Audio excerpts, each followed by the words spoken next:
Bismillahirrahmanirrahim. Alhamdulillahirabbil alamin.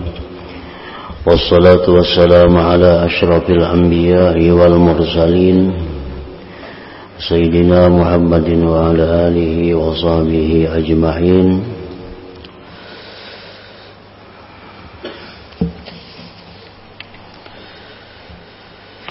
Ingatlah wahai orang yang hendak beramal.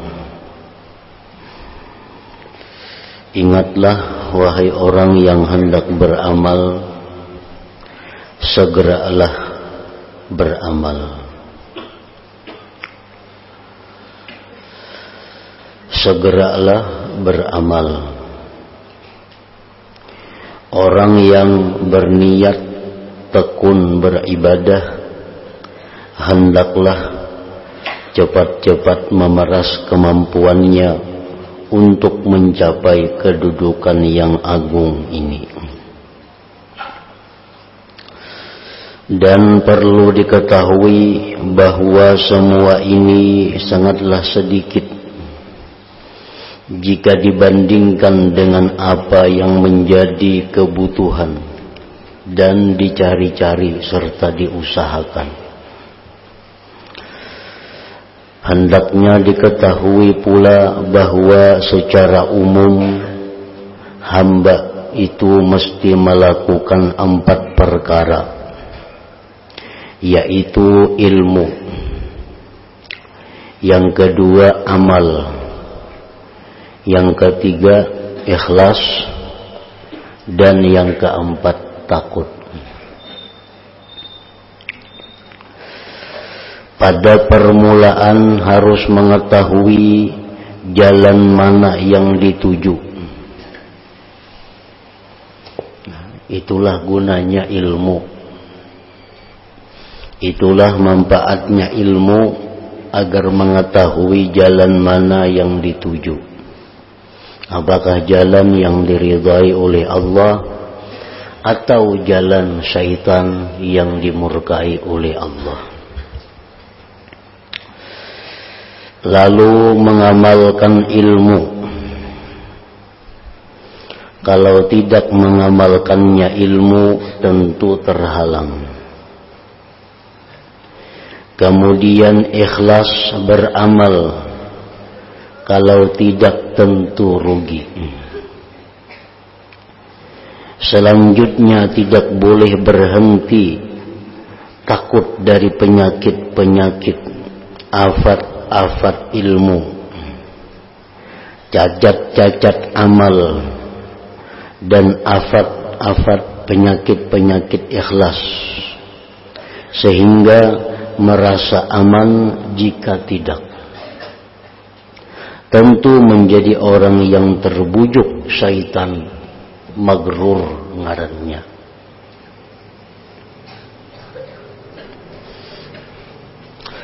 Benar sekali Zunnun ketika berkata, semua makhluk manusia ini mati.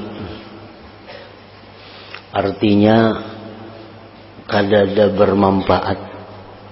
Orang mati itu kan kadada lagi manfaatnya. Kecuali ulama yang hidup.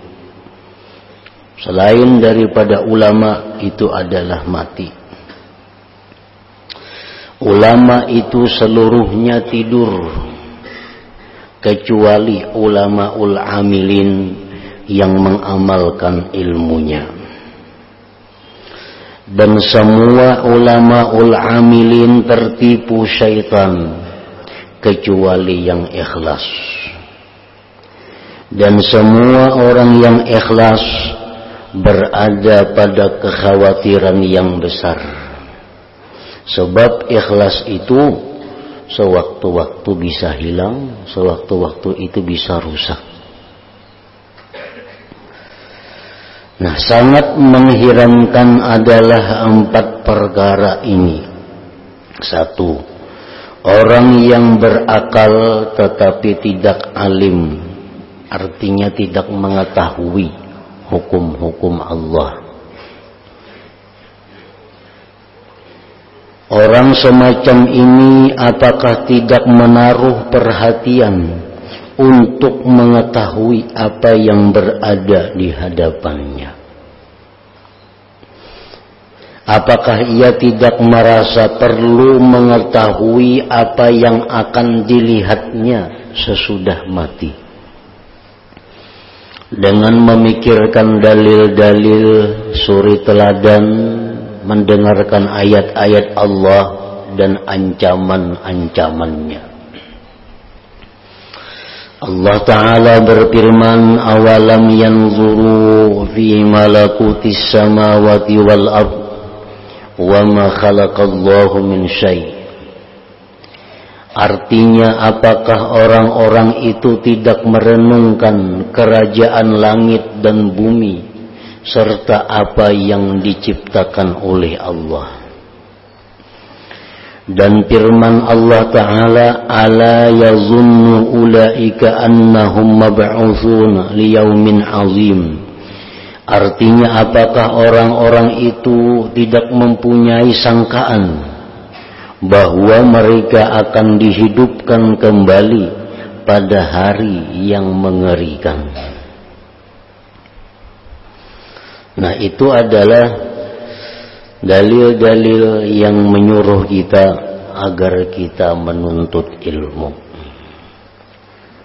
agar kita belajar hukum-hukum Allah, terutama hukum-hukum Allah yang kita berada di hadapannya.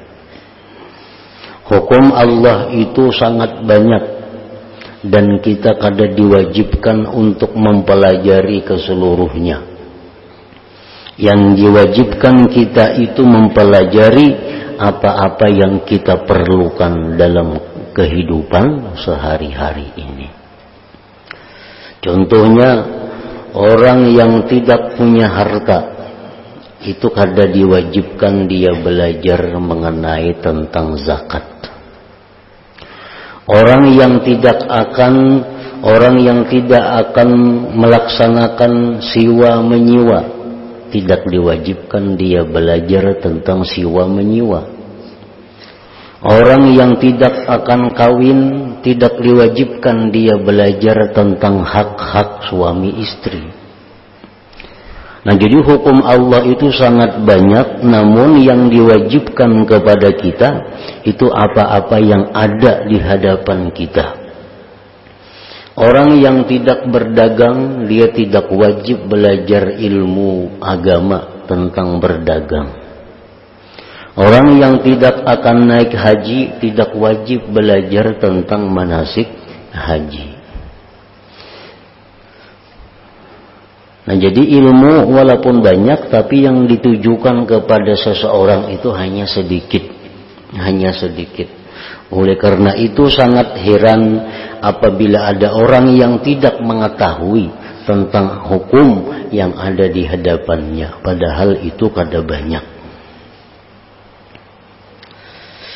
Yang kedua, yang dalam keheranan tadi adalah orang alim yang tidak mengamalkan ilmunya. Apakah orang alim ini tidak yakin terhadap kegawatan-kegawatan besar dan akabah yang sulit ditempuh yang berada di depannya?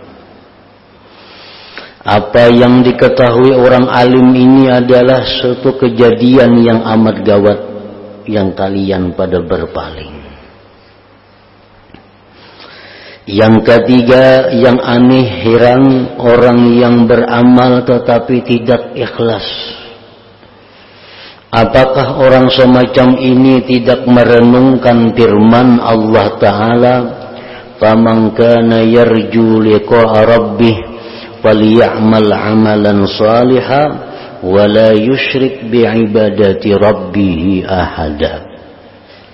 Artinya barang siapa mengharapkan bertemu Tuhannya, maka hendaklah ia melakukan amal saleh dan janganlah menyekutukan apapun kepada Allah Ta'ala. Ikhlas itu suatu perkara yang sulit. Ikhlas itu adalah suatu perkara yang sulit lagi rumit. Banyak di antara kita yang menyangka bahwa dirinya sudah ikhlas, padahal itu merupakan riya yang nyata. Karena dia kadang menguasai tentang hukum ikhlas dan kadang mau betakun lawan guru nang kaya apa ikhlas itu.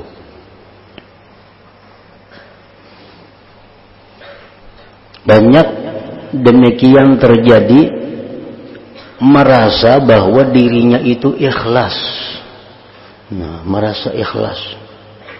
Didengar pemandirannya, didengar tutur katanya, kayak ikhlas perasaannya. Padahal itu satu kenyataan, sesuatu yang riya. Tetapi inya kadang mengerti tentang ikhlas itu hanya tahu seputung-seputung. Nah, oleh karena itu kewajiban bagi setiap orang agar bertindak itu dengan ilmu. Dengan ilmu. Apabila kada jelas, betakun. Betakun.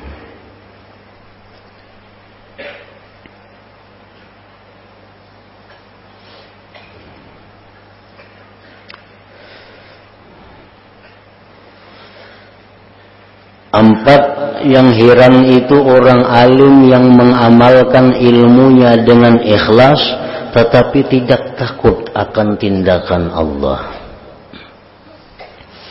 Apakah orang ini tidak memikirkan tindakan Allah terhadap para hamba pilihannya dan para kekasihnya serta orang-orang yang melayaninya, yang menunjukkan dengan mapan antara Allah dan makhluknya, hingga Allah berfirman kepada makhluknya yang paling mulia, Nabi Muhammad sallallahu alaihi wasallam, "Walaqad uhiya ilaika wa ilal ladzina min qablik."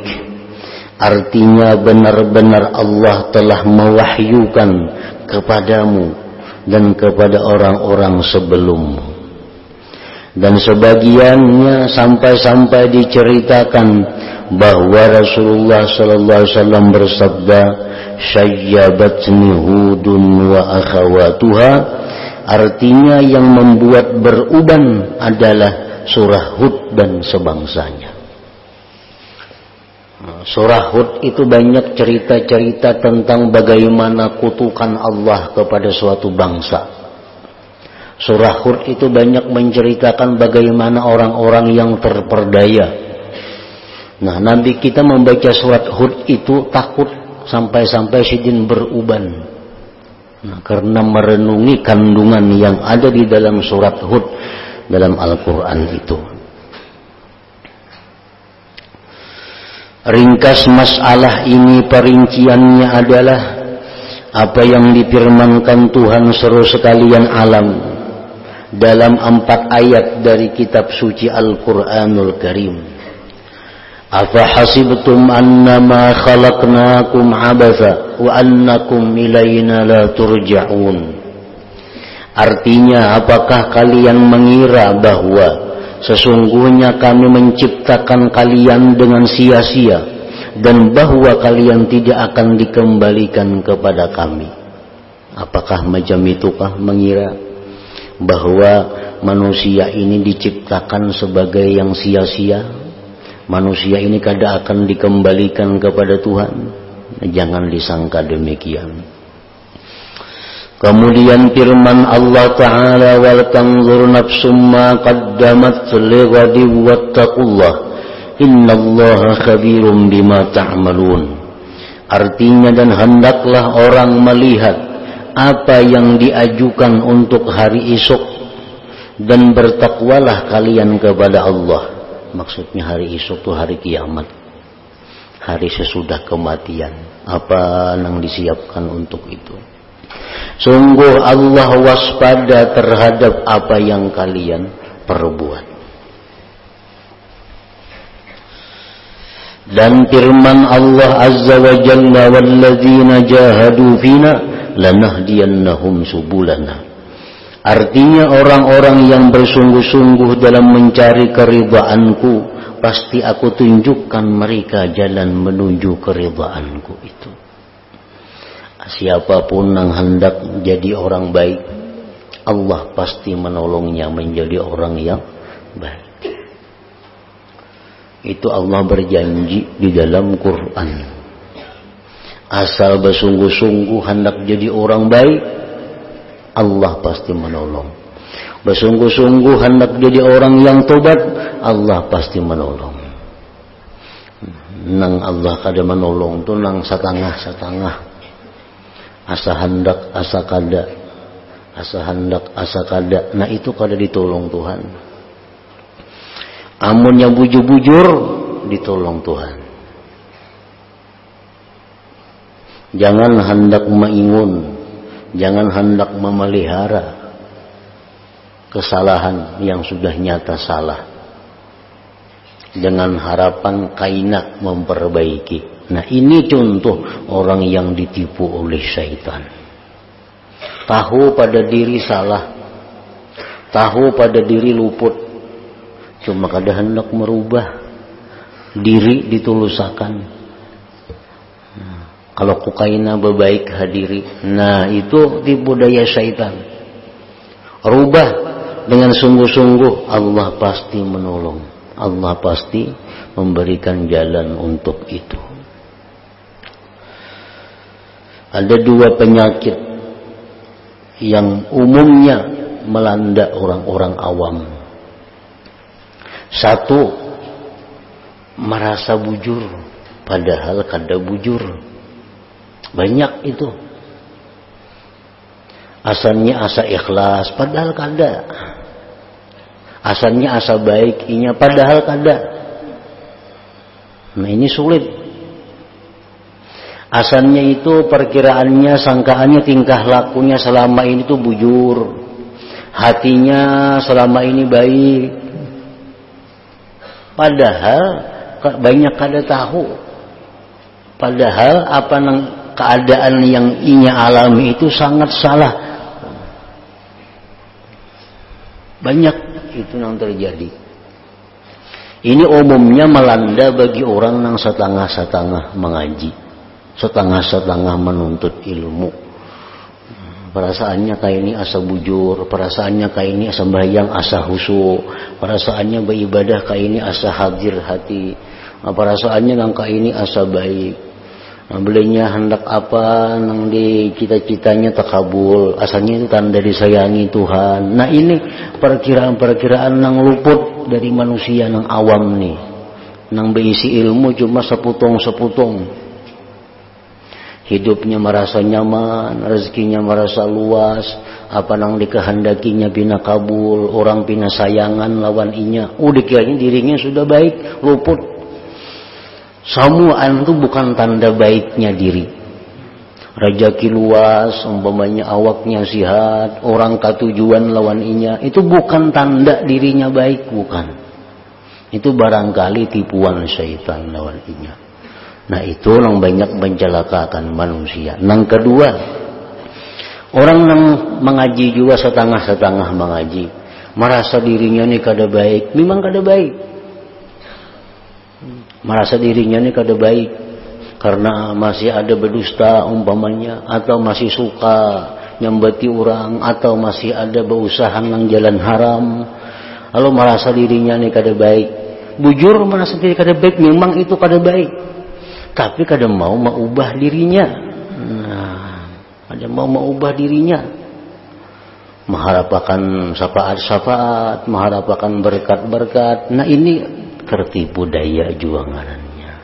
Dua hal itu yang paling banyak melanda manusia yang orang awam ini. Jangan hendak mengatakan bahwa diri kita ini baik kalau belum tahu baik adanya. nang tahu gawian kita itu bujur, nang tahu tindakan kita itu salah, itu orang nang berilmu. Orang nang berilmu. Nah, jadi mun kita kada tapi tahu takunakan, nah aku ini nangka ini bujur kada. Nah, karena orang berilmu itu salah pun pian tuh itu nang bujur ka ini. Jangan hendak maulah seorang memutus seorang, jangan. Karena kada cukup ilmunya.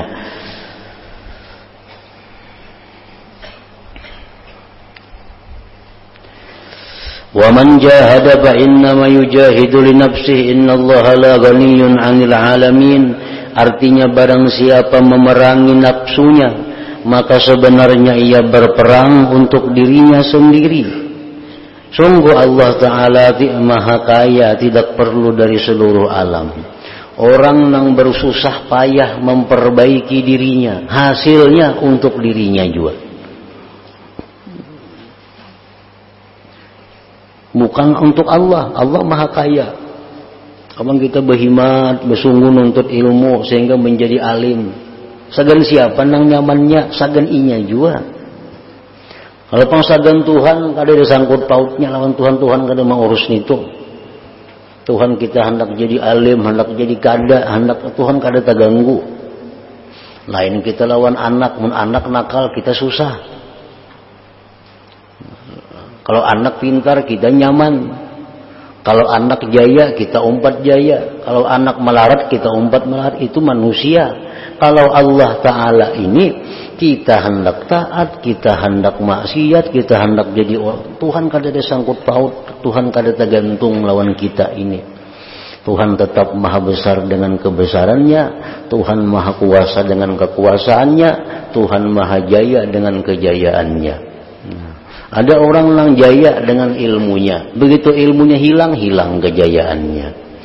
Ada orang jaya dengan hartanya, hartanya habis, hilang kejayaannya. Ada orang yang jaya dengan kedua orang tuanya matian, hilang kejayaannya. Allah itu maha jaya dengan kejayaannya. Kada ada sangkut paut dengan manusia, dengan makhluk ini. Nah, jadi kita bersungguh beribadah, kita bujur-bujur sagan kita. Allah maha kaya daripada seluruh alam ini.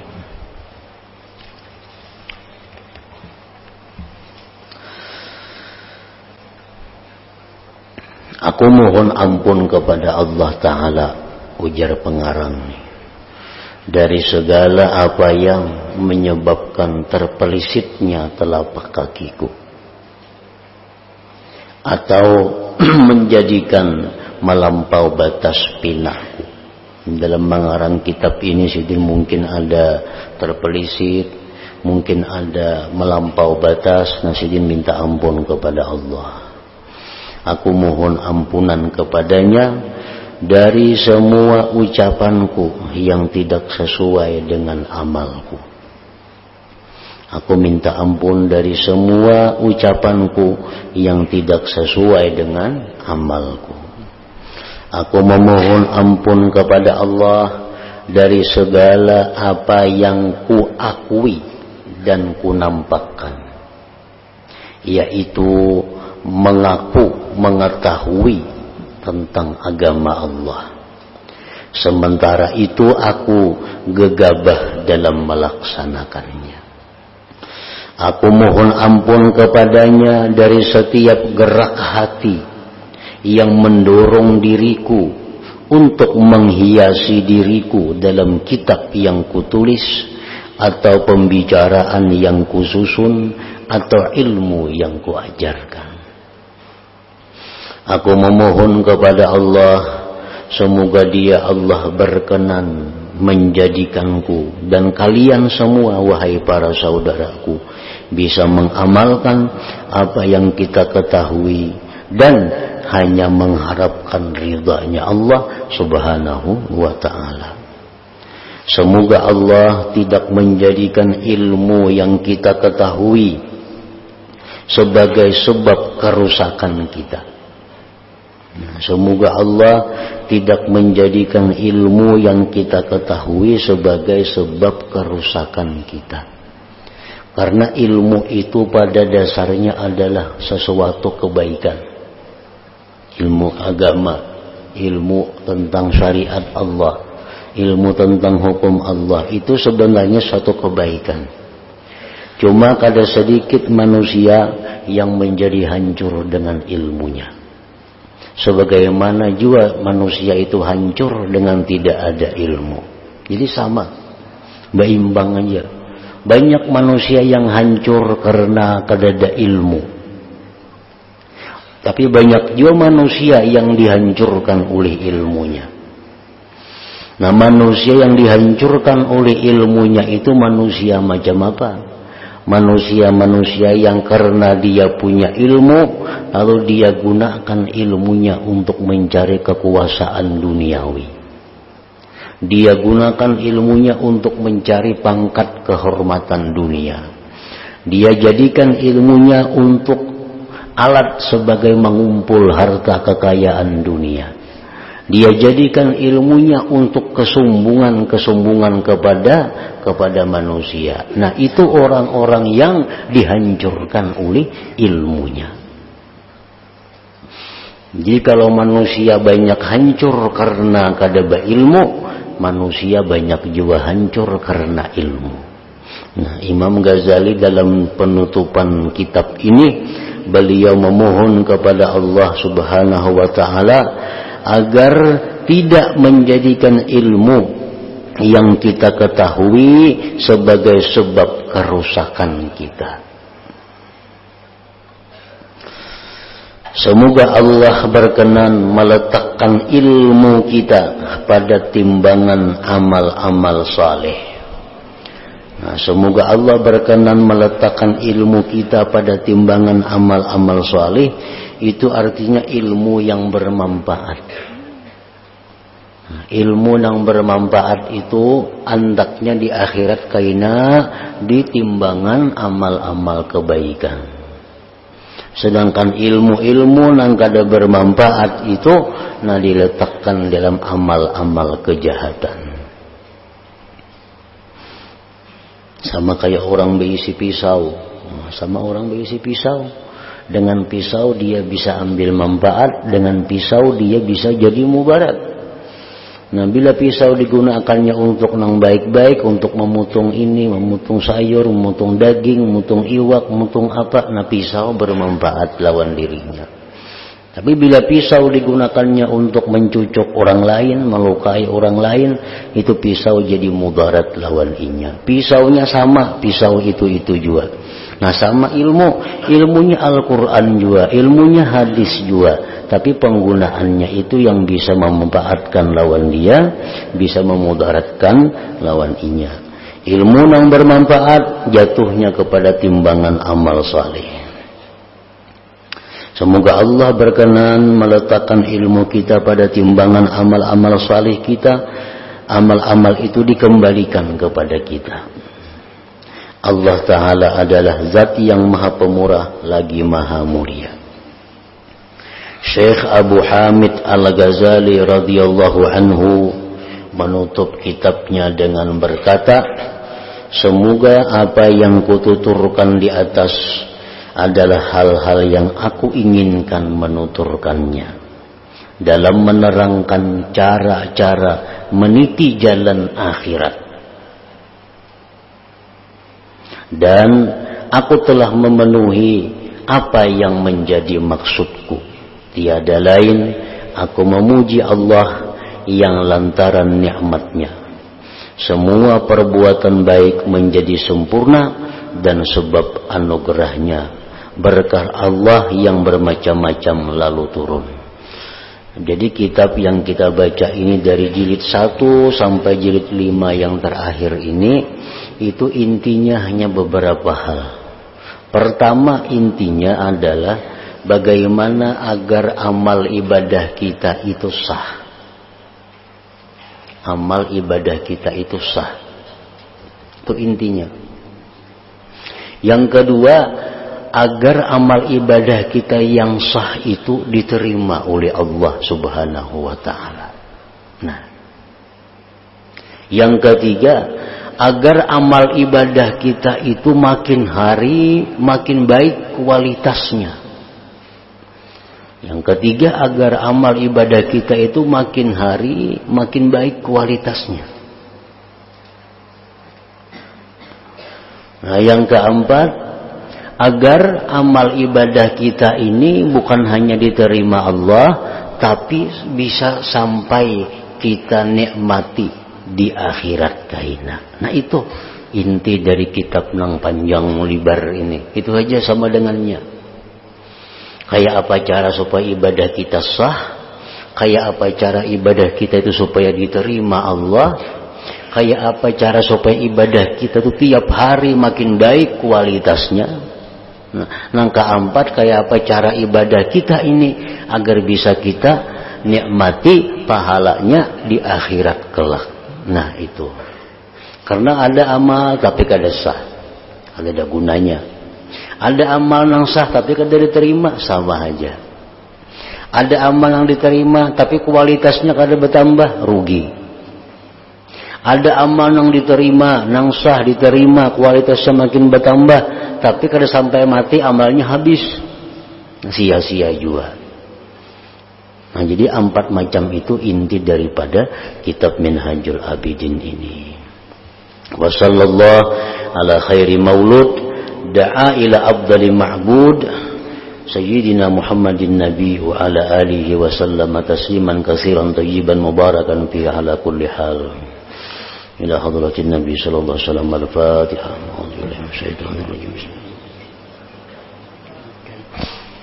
Iyyaka na'budu wa iyyaka nasta'in ihdinas siratal mustaqim.